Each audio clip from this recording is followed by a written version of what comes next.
Ustaz Hafiz Sulaiman bertajuk Amalan Sunnah bahagian terakhir.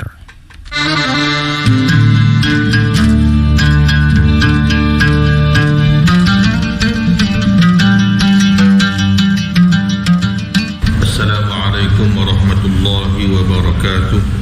Tuan yang dirahmati Allah Ta'ala. Jadi ini munafik ini terowong dia untuk dia masuk segera ke dalam neraka.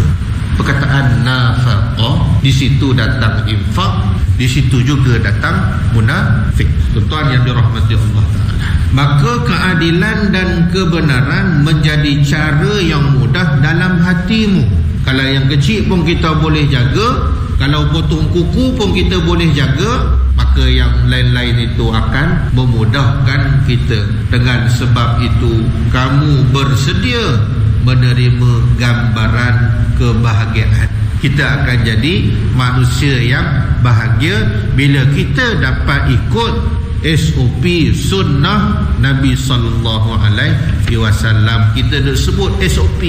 Pengurusi duk sebut SOP. Siapa lambat lebih daripada azan jangan bagi masuk. Nak masuk masjid kena pakai mask, pelitup muka. Nak masuk masjid kena bawa sejadah. Nak masuk masjid kena cek tembok tu suhunya macam mana. Lihatlah orang yang terbiasa jujur, orang yang biasa jujur. Kok mana pun dia jujur. Mengapa biasanya kamu membenarkan mimpinya? Orang tu dia mimpi, kita benarkan mimpi orang yang jujur tersebut. Mesti betul punya mimpi dia ni. Sebab kejujuran membentuk struktur kejujuran dalam hatinya. Sebab dia jujur dekat luar, maknanya dalam hatinya jujur. Jadi apa yang datang daripada mimpi, datang daripada hati kita. Mimpi ini kadang-kadang mengubat psikologi diri kita. Seorang anak yang menangis kerana tak dapat es krim, ayahnya tak bagi es krim, atuk balik rumah atuk pun tak bagi es krim. Menangis dia, tidur, mimpi duduk dalam satu taman penuh dengan es krim. Ada musang king, ada durian Belanda, ada apa jenis-jenis perisa strawberry, ada berry apa semua bagainya. Maka dia pun terhibur, dia makan. Bila bangun daripada tidur, dia sudah tidak mengendahkan lagi nasib dirinya yang tak dapat es krim sebelum tidur. Kerana apa? Kerana dia sudah terhibur dalam mimpinya, dalam tidurnya. Dah dapat es krim banyak. Tadi sebatang je dapat, ni puluh-puluh batang dia makan dalam mimpi. Itu psikologi hati. Bagaimana Allah Ta'ala nak pujuk, nak bagi motivasi pada diri kita. Bertemulah bentuk yang gaib dalam tidurnya dengan bentuk yang sebenar. Bila kita buat benda-benda yang elok, kita akan mimpi pun benda-benda yang baik-baik sahaja. Bila kita buat benda-benda yang tak elok, maka akan terkesan dalam mimpi kita. Kadang-kadang mimpi pun mimpi yang tak berapa nak elok. Bangun pula tidur, tertidur balik semula, sambung pula mimpi yang tak elok tersebut. Rasa lama benar tidur malam tu, tuan-tuan. Kita ada pengalaman sendiri kita mimpi pun makhluk Allah Ta'ala.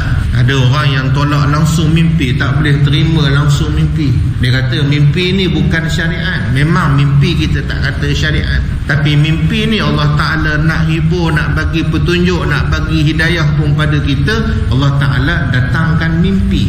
Cuma persediaan kita untuk kita tidur bagaimana? Ada sunnah-sunnah Nabi tidur kena mengiring ke kanan, kena ambil wuduk dahulu, kena baca ayat-ayat ataupun surah-surah yang tertentu dahulu, kena bersihkan badan kita, ambillah wuduk seperti mana kamu nak sembahyang. Itu adab-adab waktu kita tidur. Tuan yang dirahmati Allah Ta'ala, perhatikanlah mengapa kamu menolak mimpi seorang pendusta. Orang tu penipu. Tiba-tiba dia mimpi, dia kata dia jumpa Tuhan. Agak-agak kita pandang kanan, pandang atas, pandang bawah, pandang kiri, pandang kanan. Dia benar mamat ni, mimpi jumpa Tuhan. Mimpi pula dia kata dalam 4-5 hari lagi ni kawasan kita ni kena virus, habis ramai mati, kata contoh. Kita tolak siap-siap. Sebab apa? Sebab kita tak percaya. Waktu zahirnya dia seorang yang pendusta. Bagaimana kita nak percaya mimpi dia? Sebab apa? Ia terbiasa menghayalkan perkara-perkara dusta. Oleh sebab itu bengkoklah bentuk hatinya. Hatinya dah bengkok. Kenapa kita nak pegang?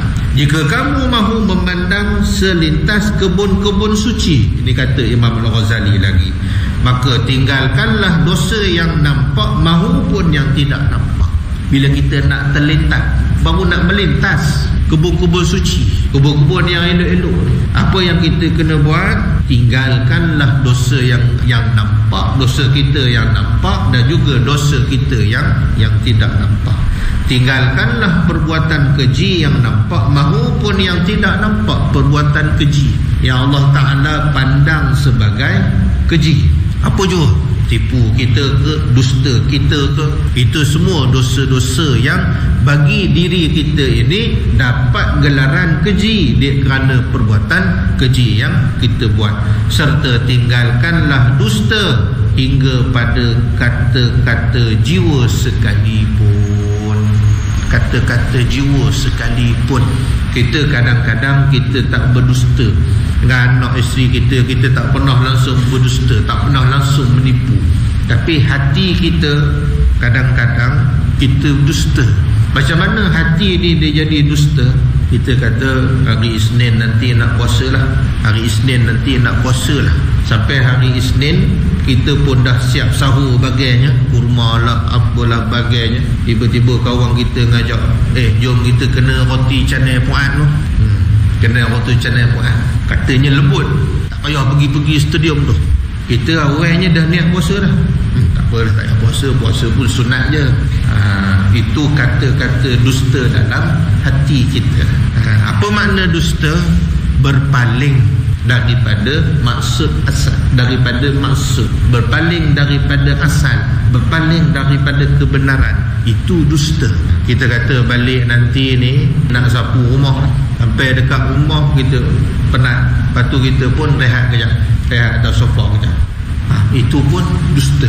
Jadi yang dusta zahir dah tentu kita jangan duk buat. Maka dusta yang batin pun hendaklah kita hindarkan sama sekali dalam hidup kita. Barulah kita akan dapat melintas kebun-kebun yang suci. Apa makna kebun-kebun suci ni? Hati kita sentiasa bersih suci. Qad aflaha man zakkaha. Beruntunglah orang yang suci jiwanya. Beruntunglah orang yang suci jiwanya. Apa yang dia dapat? Fadkhuli fi ibadi wadkhuli jannati ya ayyatuhan nafsul mutmainnah. Allah Ta'ala sebut, wahai hati-hati jiwa-jiwa yang bersih, yang suci, mutmainnah. Nak dapat mutmainnah, jiwa yang tenang ini, sudah tentu kita tak ada tempat yang lain melainkan tempat-tempat yang suci, tempat-tempat yang indah. Ini semua kerja yang tak perlukan kepada kita semayang 1000 rakaat, dah tak mampu dah kita nak semayang. Baca Quran tiap-tiap hari sejuzuk, dah tak mampu dah kita nak baca Quran sebanyak itu. Puasa selang sehari kita tak mampu dah, sebagainya. Jadi ini amalan-amalan kita nak bersihkan jiwa kita adalah dengan melalui perkara-perkara yang kita anggap ringan, yang kita anggap mudah. Mulakan ini alignment kita. Alignment kita nak jajarkan semula amalan kita dengan kita perhatikan sunnah-sunnah yang paling mudah, yang paling ringan untuk kita buat. Mula dengan yang kanan. Ambil makanan yang kanan. Pegang Quran tangan kanan. Nak bagi sesuatu ke orang, bagi dengan tangan kanan. Sebab kita nak muliakan dia. Jangan bagi dengan tangan kiri. Ya, tuan-tuan yang dirahmati Allah Ta'ala. Banyak benda-benda yang sunnah. Habis makan, kalau kita tak nak gosok gigi, kita kumuh. Kalau kita mampu untuk gosok gigi, kita gosok gigi, kita siwak. Kita balik daripada rumah, sunnah Nabi. Nabi buat apa? Nabi buat perkara sunnah. Nabi gosok gigi. Nabi pakai pakaian yang wangi-wangi. Sebelum Nabi sampai dah bau dah wangi Nabi. Dah lama dah Nabi tinggal tempat tu, masih lagi bau wangi Nabi SAW. Jadi benda-benda asas, benda-benda yang mudah untuk kita capai, untuk kita buat perkara-perkara sunnah. Bila kita buat perkara-perkara sunnah, sebenarnya kita telah melakukan keadilan dan kebenaran dalam diri kita. Maka akan mudah terbitlah keadilan, akan mudah datanglah kebenaran yang besar-besar yang mampu untuk kita laksanakan dalam kehidupan kita, insya-Allah. Jadi mudah-mudahan tuan-tuan, banyak perkara-perkara sunnah yang kita boleh buat dalam hidup kita. Kita telah bicarakan berkenaan dengan dusta. Dusta yang zahir, dusta yang batin. Bermula dengan dusta yang batin kita jaga. Macam mana? Macam kita kata kita nak buat ni, kita niat nak buat ni, tapi kita tak buat. Jadi perkara yang kita tak buat, daripada apa yang kita niat, yang kita intend nak buat, kita tak buat, maka perkara itu adalah dusta pada batin kita. Bila banyak dusta pada batin kita, pada hati kita, sedarilah hati kita berada dalam keadaan bengkok. Bila bengkok, mana datang adil, mana datang kebenaran. Wallahu a'lam. Mudah-mudahan ada manfaatnya ke atas kita semua apa yang kita bicarakan pada hari ini. Yang baik itu datangnya daripada Allah Ta'ala. Aqulu qawli hadza wa astaghfirullah azim li wa lakum.